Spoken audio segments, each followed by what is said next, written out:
Olá, meu nome é Thaís Tosati, eu sou psicoterapeuta e esse é o vídeo 3, a parte 3. Então, por favor, se você não viu a parte 1, eu preciso muito que você assista, porque tem recados muito importantes para a sua saúde mental, porque o tema de cada um desses vídeos podem te trazer riscos e é muito importante que você saiba como se cuidar. Então, por favor, volta no vídeo 1. E se você já viu o vídeo 1 e vídeo 2, maravilha. Então, dando continuidade ao que a Cristiane Sanderson compartilhou no workshop do dia 3 de fevereiro de 2024, é que álcool, drogas, automedicação prolongada pode estar associado a abuso sexual na infância. E isso são coisas que a gente precisa saber como terapeutas para, a depender do caminho de cada terapeuta, como é que olha para as questões do vício, para que isso não seja aumento da sensação de vergonha que esse sobrevivente já usa sobre esse enfrentamento. Então, se para você esse é um elemento novo, eu te recomendo fortemente assistir ao documentário A Sabedoria do Trauma, do Gabor Maté, ou procurar qualquer conteúdo do Gabor Maté falando sobre como que a abordagem dele olha para os vícios, ok?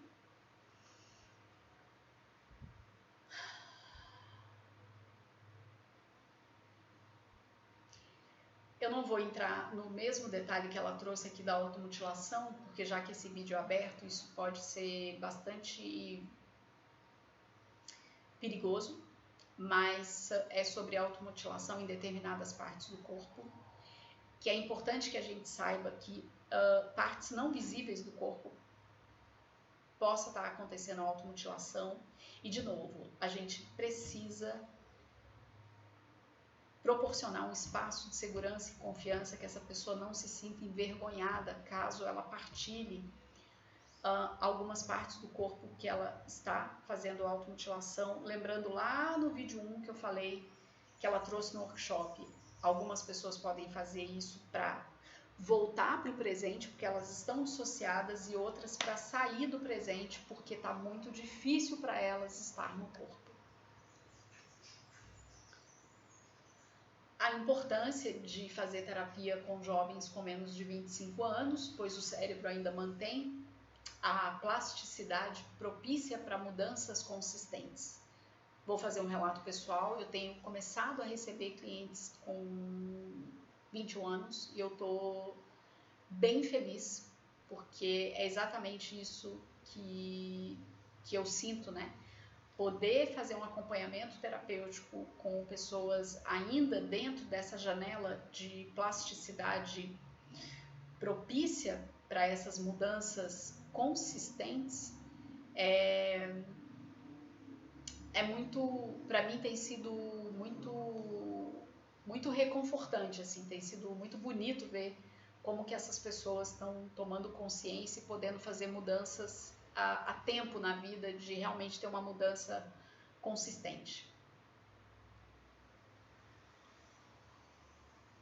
Aqui ela falou um pouco sobre pessoas que podem apresentar confusão de identidade dentro do consultório porque estão dissociadas, não sei quem sou, se sou adulta, jovem ou criança. E de novo, a importância da gente estar atento aos sinais, fazer o aterramento, conversar com essas partes e não entrar num lugar de que é isso? Né? Num lugar de julgamento. Então, isso é muito importante.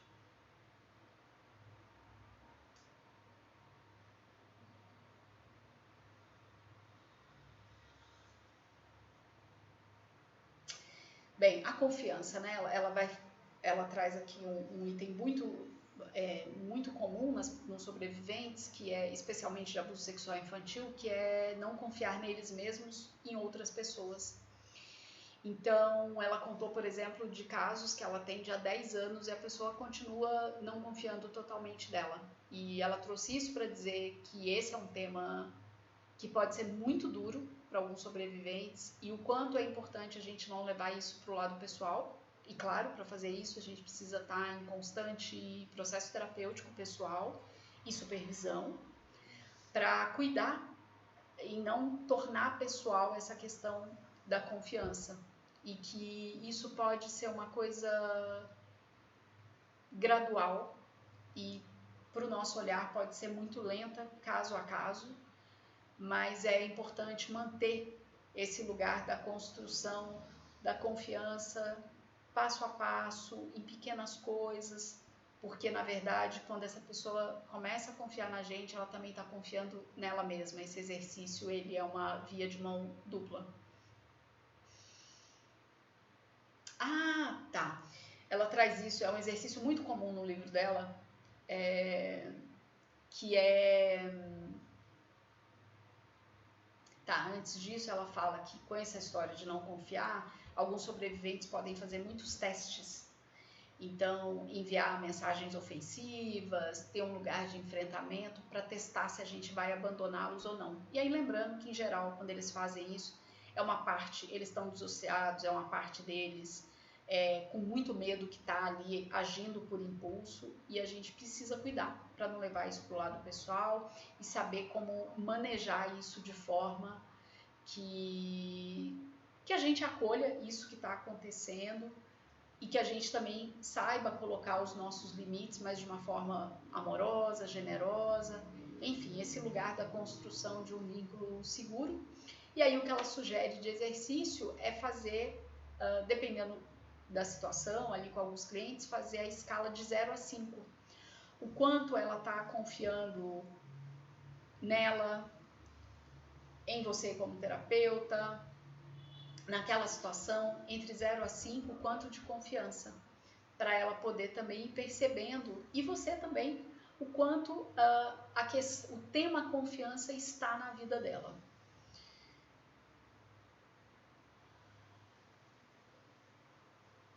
Tá, já falei disso. Da paciente que ela conversou através de imagens, porque ela perdeu a capacidade de falar por causa da dissociação. Ah, muito interessante isso. Algumas pessoas em dissociação podem ter uma queda brusca de temperatura, então ela sugeriu que em atendimento online você aconselha a pessoa a ter mantas, cobertores perto, para quando tiver essa queda de temperatura a pessoa se cobrir. E em consultório ela diz que mantém mantas e cobertores para caso isso aconteça, a pessoa também, você poder proporcionar esse aumento de temperatura.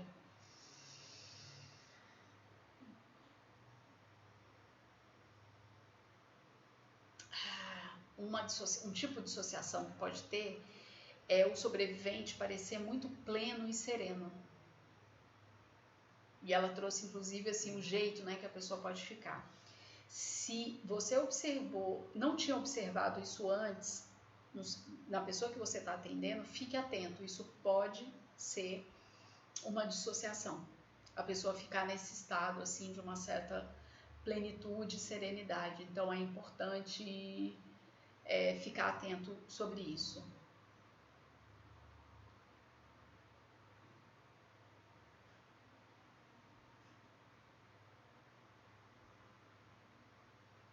Se por acaso a pessoa, você perceber que ela dissociou em sessão e tem uma parte perseguidora ali, é importante começar a conversar com essa parte, inclusive validar isso que tá vindo como forma de você poder acolher essa parte que está ali e poder começar o movimento de aterramento para essa pessoa sair da dissociação, tá?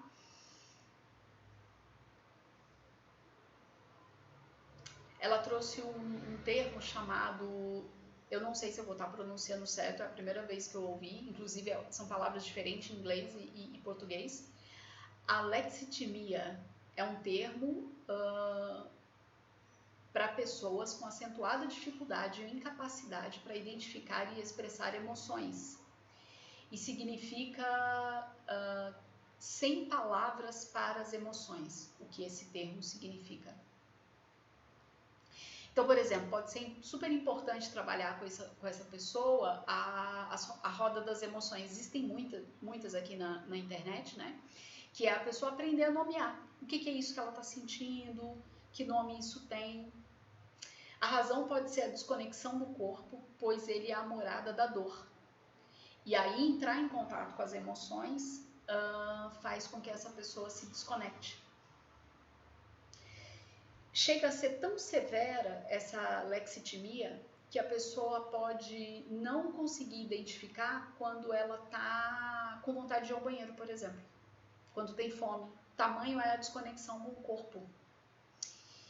E aí ela fala da importância de que essa pessoa, que a gente incentive essa pessoa e dê recursos para ela aprender a se conectar com o corpo pouco a pouco.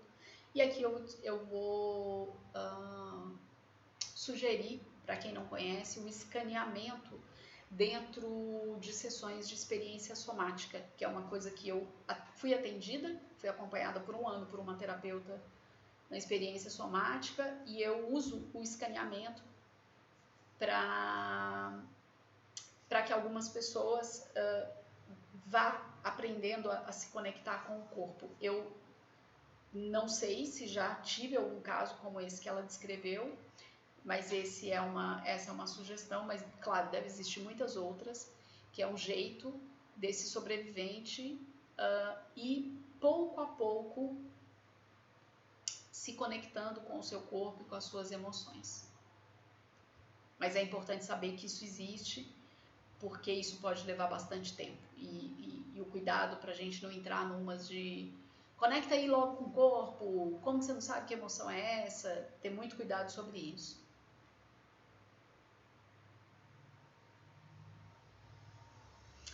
Ela destacou aqui 4 defesas contra a vergonha. E ela deu um recadinho do coração pra gente. Terapeuta, procure conhecer as suas próprias defesas em relação à vergonha. Número 1, esconder-se, retirar-se, tampar o rosto, esconder a cabeça, ficar vermelho, pedir muitas desculpas. 2, atacar-se. Mutilação, automutilação passiva ou ativa, esse termo está no livro que eu vou colocar dela aqui, que eu estou estudando. Um humor autodepreciativo, que é uma das mais corrosivas na opinião dela. Evitar, rejeitar comportamentos de uma forma grandiosa, arrogante. Então, para fazer de conta que não está com vergonha, começar a falar das grandes coisas que sabe fazer, que fez. Isso, em geral, denuncia que essa pessoa teve muita humilhação na infância. É interessante, porque ela falou de 4 defesas, eu acabei colocando 6 aqui que eu identifiquei na fala dela. Número 4, o perfeccionismo. Número 5, álcool e drogas, assim as pessoas não ficam conscientes, não precisam lidar com a vergonha. 6, atacar os outros. Exemplo, dizer que atacou uma pessoa na rua sexualmente porque a pessoa estava usando aquela determinada roupa. Tá? Então, essas são algumas defesas que ela levantou ali sobre a vergonha. Atenção aos bons clientes e que concordam com tudo.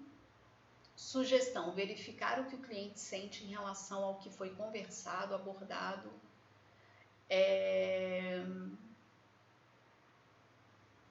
E aqui eu lembrei de uma coisa que eu acabei de estudar também sobre o Gabor Mate, fala sobre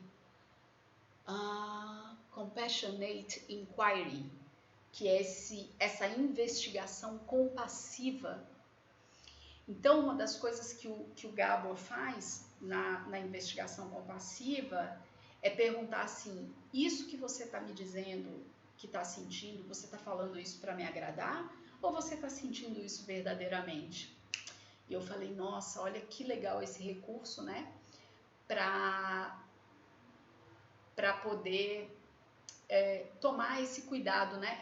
Essa coisa de atenção para os bons clientes que concordam com tudo é algo que a Alice Miller também traz no Drama da Criança Bem Dotada. É bem interessante. Ela falando desse recurso que algumas pessoas, na verdade, já tem desde a infância, né? Entender que se eu me comportar bem, se eu for uma boa pessoa, eu vou ser amada, eu vou ser aceita. Então, esse é um exercício que eu considero bem importante, ela ter destacado isso, e isso que eu trouxe agora do que o Gabor faz. Então, eu vou colocar aqui alguns conteúdos de slide que ela trouxe, então eu vou ler, pode ser meio chato, mas, enfim, é o que temos para hoje. O que os sobreviventes precisam do terapeuta? Saber que eles estão seguros, saber que o terapeuta é profissional e está ciente do trauma, saber que o terapeuta tem consciência da dinâmica de poder e controle e de como minimizar os desequilíbrios do poder, saber que o terapeuta pode se regular e não ficar se contendo demais, saber que o terapeuta manterá limites apropriados, saber que o terapeuta proporcionará autonomia e apoiará as escolhas dos sobreviventes, saber que o terapeuta não se vê como especialista e está disposto a aprender com o sobrevivente, saber que o terapeuta colaborará igualmente no trabalho, em vez de ver o sobrevivente como sujeito do trabalho, saber que o terapeuta pode facilitar o movimento de onde estão e onde querem estar, saber que o terapeuta tem qualidades e que os valores fundamentais que os sobreviventes podem respeitar e querer desenvolver. Ou seja, ser uma inspiração, né? Saber que o terapeuta está totalmente processado, não ficou muito boa essa tradução, né? Mas que está ali em atendimento, esse terapeuta não está engatilhado, ele está no presente e está processado no sentido de ter processado as próprias emoções. Saber que o terapeuta tem boa supervisão, autossupervisão e se envolve em autocuidado.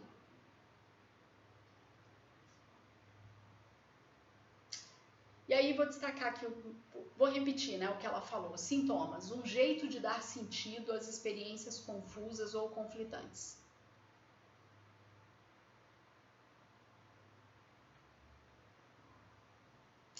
Querer ser visto em conflito com sentir-se visto é estar em risco. Tá, isso aqui eu vou explicar que eu acho que ficou meio mal escrito o jeito que eu traduzi.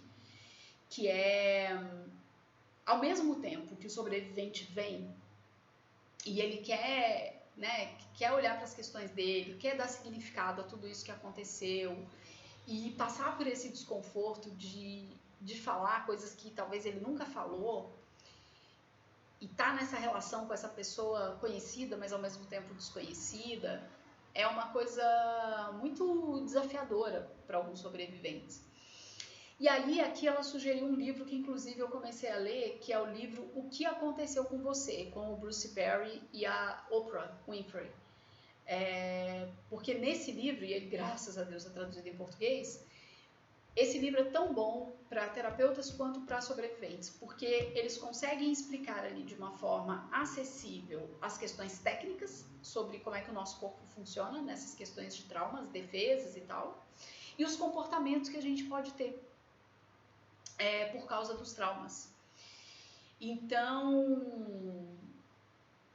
mais importante, né, e ela traz esse livro para dizer assim, ó, quem está chegando para a gente não é uma pessoa com defeito que a gente vai tentar consertar, mas sim perguntar para ela o que aconteceu com você e não quais são os seus sintomas, qual é o problema com você, vamos descobrir qual é o problema. Não é sobre isso, é sobre poder escutar como essa pessoa está com o que aconteceu com ela.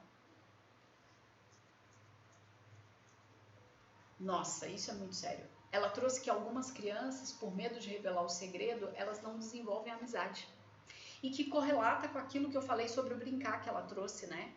Porque o que acontece quando a gente está numa amizade, num vínculo? A gente confia, né? E aí pode vir a vontade de contar o que está acontecendo, e às vezes a gente está triste, a pessoa pergunta, o que você tem? Por que você está assim? E como é que eu vou falar um segredo? Então, algumas crianças não desenvolvem amizade e eu conheci casos assim. Identificar os pontos fortes do sobrevivente para apoiar em recursos internos e externos. Eu falei sobre isso, né? Por exemplo, quando a pessoa fala, olha, você saiu da cama, você está na terapia, então sim, você tem recursos internos e externos, está aqui na terapia, por exemplo. Nossa, muito interessante. Ela fala aqui, ó, a importância da nossa autenticidade também para ser verdadeiro, honesto, com as nossas preocupações em relação ao sobrevivente, também com relação às celebrações. Então, poder dar espaço para essas duas coisas, né? Olha, eu tô preocupada porque tem, sei lá, tem um determinado exercício aqui que eu ainda não te conheci fazendo ele. Como é que a gente pode cuidar para fazer isso acontecer, para a gente saber se isso funciona ou não? O único jeito é você fazendo. E também trazer as celebrações. Olha, eu estou vendo o quanto você cresceu nesse quesito, quanto eu percebo segurança e confiança nisso aqui, que antes a gente não via, né? Trazer essa honestidade. Porque os sobreviventes conviveram com muitas mentiras. E tá com a gente trazer esse lugar de autenticidade, de honestidade, pode ser uma coisa muito poderosa para o processo terapêutico dos sobreviventes. E aí eu destaco o podcast Ateliê, que é bem complicado de eu escutar, porque ele é um super gatilho, mas quem der conta de escutar os episódios é uma baita aula sobre as consequências de um abuso dentro de um ambiente que... Nossa, que interessante, agora que eu me dei conta. Esse podcast fala de um tipo de abuso que ontem eu ouvi com a fala do Alexandre Coimbra, num episódio de podcast que eu vou colocar aqui também, que ele fala a importância, né, da expressão dentro do ambiente terapêutico e como ele tem observado alguns abusos acontecer com pessoas com um discurso muito libertário, isso em relacionamentos amorosos. Mas cabe também aqui, nesse podcast do Ateliê, porque trata-se de um artista que tinha discípulos e os abusos que aconteceram com esses discípulos. Então, para falar sobre a importância da honestidade e como sobreviventes conviveram com mentiras, esse é um podcast que pode ser esclarecedor. Existem números estatísticos ou estimativas que mostram como a recuperação é possível. Ela falou alguma coisa sobre 70%, mas claro, a gente não pode se agarrar a esse tipo de coisa, porque cada pessoa é uma pessoa, a recuperação para cada pessoa pode ser uma coisa muito diferente do que para outras, tá? Então é muito importante a gente trazer a esperança e estimular isso nos sobreviventes, e claro, porque a gente conhece o nosso próprio processo e sabe onde que a gente está na nossa recuperação, isso por si só já é um elemento de esperança sobre a possibilidade de recuperação. Claro que cada pessoa é uma pessoa, mas ter experiências e ser uma inspiração é bastante importante. Então ela vai falar que a abordagem orientada em fases para o trauma. Estabilização é a fase 1. Segurança, aterramento, recursos, psicoeducação. Fase 2, processamento. Processando a experiência traumática. Fase 3, significado, construção de resiliência, reconexão, empoderamento. Fase 4, justiça, reivindicação moral, pedido de desculpas, justiça restaurativa. E aí ela destacou que na experiência dela e das pesquisas que ela vem realizando né, dentro da academia, inclusive se você seguir a Christiane Sanderson no Google Scholar, ela partilha uma média de 3 artigos científicos, 3 não, muito mais, 2, 3 artigos científicos, 3 vezes na semana, pelo menos. É o que eu tenho recebido no último mês. Eu acho que eu tô seguindo ela já tem um mês. E tem muitos artigos, e aí, de repente, se você não fala inglês, preciso te dizer uma coisa. Hoje o Google Tradutor, ele tá muito melhor do que ele já foi no passado, e eu não tô dizendo isso por opinião própria, até porque eu não sou uma tradutora, apesar de falar inglês e entender e escrever, eu não sou uma profissional, como por exemplo a minha amiga que é tradutora, e ela me disse, Thaís, Google Tradutor é o melhor que está tendo, porque eu fui pedir outras indicações de tradutores e ela falou. E tem um recurso no Google Tradutor, para quem não conhece, que é quando você abre lá, Google Tradutor, documento, até 10 MB você consegue subir um documento, seja em Word, seja em PDF, ele faz a tradução, você coloca qual é a língua que tá, para qual língua você quer traduzir, e você faz o download, tá? E já melhorou bastante do que já foi há anos atrás. Inclusive, a legenda automática traduzida em português para vídeos no YouTube está muito melhor. Melhorou, sei lá, 80%. Então já dá para entender muita coisa, tá? Então, de repente, você está falando, para que eu vou seguir a Christiane Sanderson no Google Scholar se eu não falo, não entendo inglês? A tradução já melhorou bastante e pode ser que você consiga entender, sim. Então, ela vai falar que, em média, pelas pesquisas dela,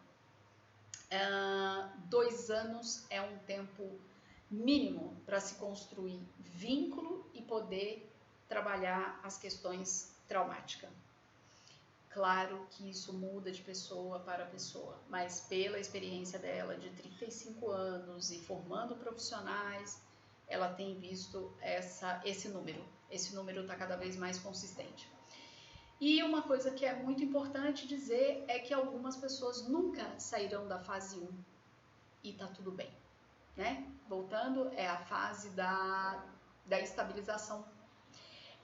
Então, ninguém tem que chegar em fase nenhuma, isso aqui não é corrida, não é maratona, tá? Se a pessoa está na fase 1, 2, 3, 4, 10, 20 anos, é isso que ela tá dando conta, tá ótimo. Porque ela está no presente, ela está estabilizada. Então, muito cuidado sobre isso. Não entrar nessa loucura de que é um processo linear. Inclusive, tem gente que vai passar a fase 1, fase 2, fase 3, de repente volta para 1 em determinado tema, em determinado processo, e tá tudo bem, porque a comparação é sobre ela mesma, não é sobre as outras pessoas, até porque ela é um indivíduo. Isso já diz tudo. Ela trouxe uma coisa muito importante, que essa galera na Inglaterra, com esses benefícios, né, social, de poder receber acompanhamento terapêutico gratuito ou com preço social, eles entram em listas de espera. E o que eles estão organizando lá? Eles estão organizando grupos da lista de espera, onde eles estão trabalhando a estabilização com essas pessoas. Então, porque dá para fazer a estabilização em grupos, né? E aí, quando essas pessoas conseguem chegar no momento delas de fazer o acompanhamento terapêutico, elas já têm recursos para trabalhar a própria estabilização. Achei bem interessante ela trazer isso. Cesta de recuperação com objetos de aterramento.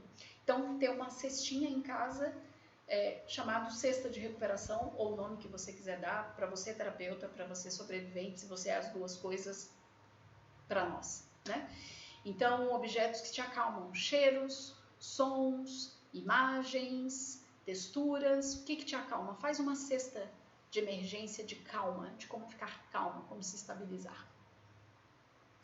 Nossa, muito importante isso aqui. Repetitiva, né? Atenção para mindfulness ou quaisquer técnicas de trabalho corporal. Respiração com sobreviventes que tiveram seus corpos violados, casos de alcoolismo e droga, adicção. Por quê? Porque eles podem dissociar. Lembra que eu falei lá atrás? Algumas pessoas estarem em contato com o corpo é amedrontador. Para que eu fui falar essa palavra, né? Causa dor, medo.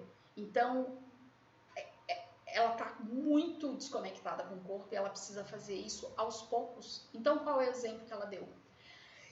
Para pessoas que trabalham com mindfulness ou qualquer coisa parecida com isso, onde precisa ficar muito tempo, de olho fechado, prestando atenção e muito presente, aqui, agora, lá, fazer isso aos poucos. Então ela falou que ao invés de passar um exercício de 10, 15 minutos de mindfulness, ela passa 3 de 1 minuto. E a pessoa não precisa fechar o olho se ela quiser, e ela não precisa ficar deitada se ela não quiser, se isso para ela for demais. Se for um exercício que ela vai ficar andando, vamos lembrar o que é importante? Essa pessoa se sentir segura, protegida e no presente. O que adianta fazer uma técnica maravilhosa, incrível, e a pessoa ficar toda lascada, dissociada? Ok?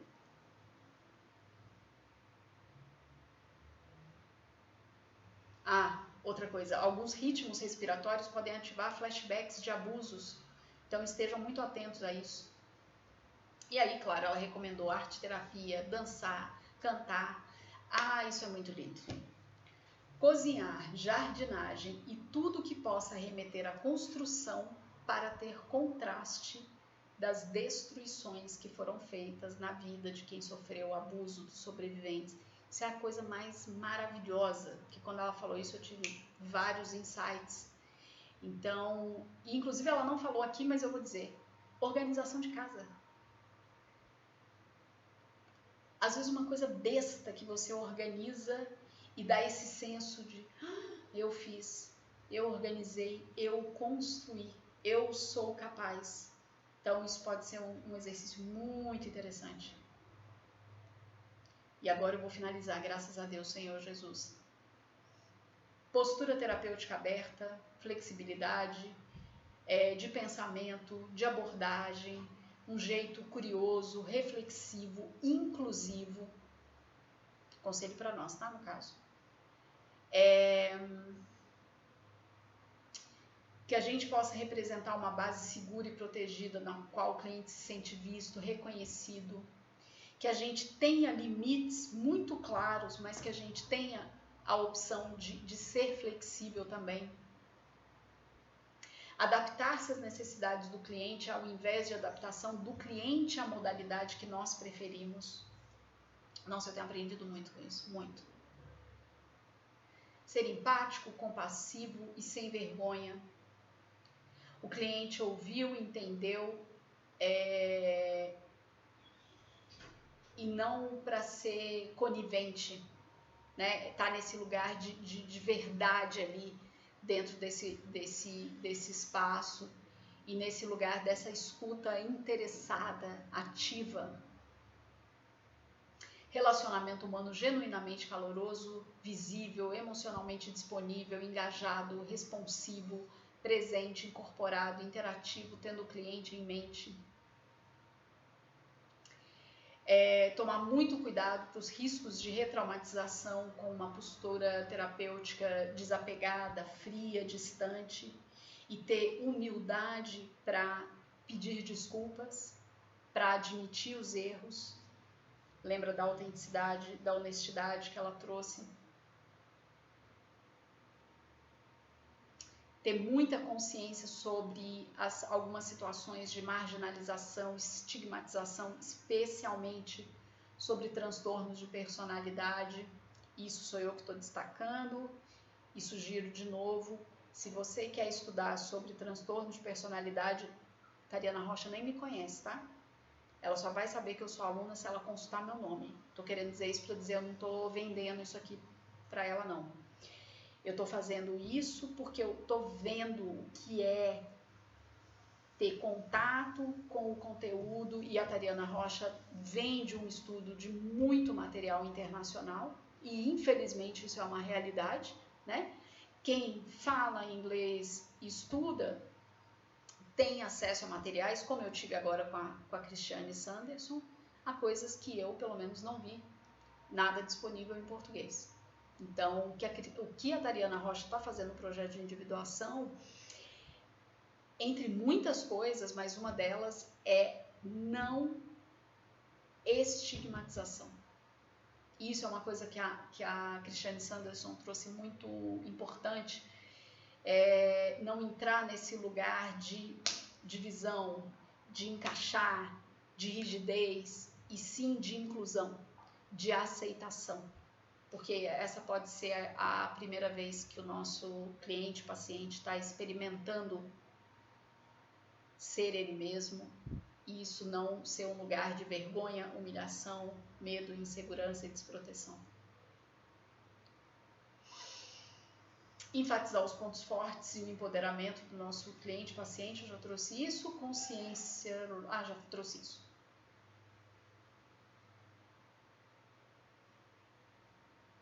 Tá, aí eu vou falar o que ela tá falando aqui em resumo, é que a gente tenha humildade cultural. Quando ela fala sobre essa humildade cultural, é ter consciência sobre as injustiças estruturais. Então, se você ainda não estudou seriamente sobre patriarcado, feminismo, racismo, gordofobia,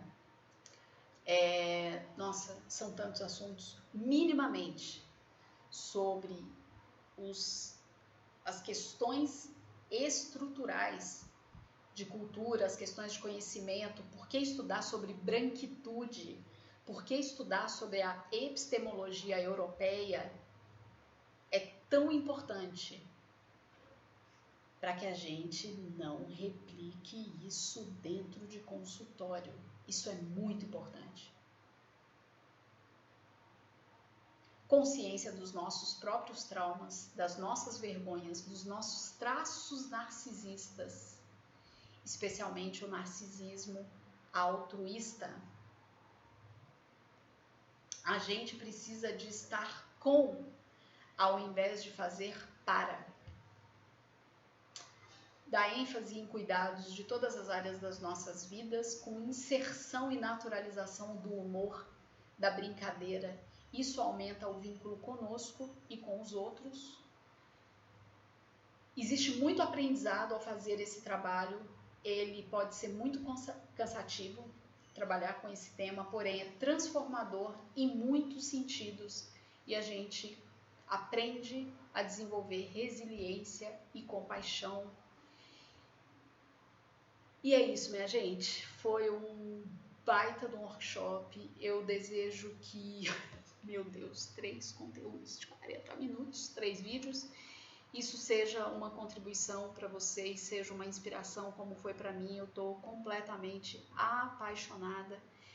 E por causa desse workshop eu fiz um curso gratuito do Trauma Informed Care, que está correlacionado a essa coisa que eu trouxe das fases, né, do cuidado informado do trauma. Esse curso gratuito, ele não fala sobre essas fases, mas ele vai falar um resumo sobre do que se trata o cuidado do trauma informado. Então, se você fala espanhol, inglês, sugiro fortemente que você faça esse curso, ele é gratuito.